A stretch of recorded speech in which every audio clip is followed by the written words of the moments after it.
অনেক সময় দেখা যায় প্রবাসীরা লাখ লাখ টাকা কামাচ্ছে, কিন্তু মাস শেষে অথবা বছর শেষে দেখা যাচ্ছে টাকাটা জিরো হয়ে যায়। রিজন কি? রিজন হচ্ছে প্রবাসীদের ৩টা ভুল।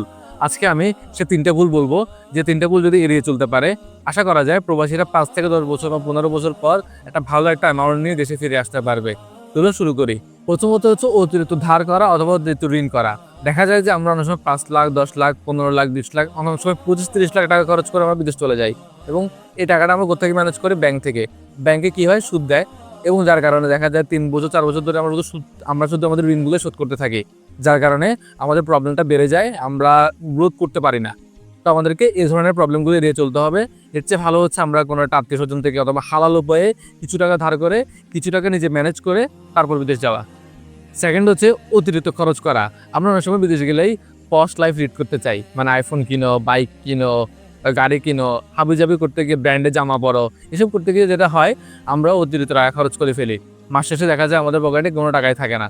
তো এদিকে খেয়াল রাখতে হবে যেন অতিরিক্ত বিলাসিতা করতে গিয়ে আমাদের টাকা শেষ না হয়ে যায়। থার্ড হচ্ছে আমরা আমাদের গুরুত্বপূর্ণ ডকুমেন্টসগুলো আমাদের সংগ্রহে রাখি না।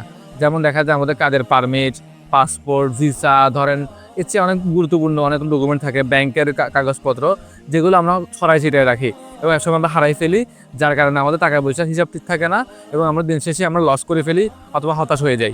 আপনি যদি এই ৩টে প্রবলেম এড়িয়ে চলতে পারেন, তখন দেখবেন আপনার আরেকটা প্রবাসী ভাই যে প্রবলেমসগুলো ফেস করতেছে সেটা আপনি আর করবেন না এবং ৫ বছর, ১০ বছর, ১৫ বছর, ২০ বছর পর দেখবেন আপনি দেশে ফিরে এসে একটা ভালো ব্যবসা দাঁড় করাতে পারছেন।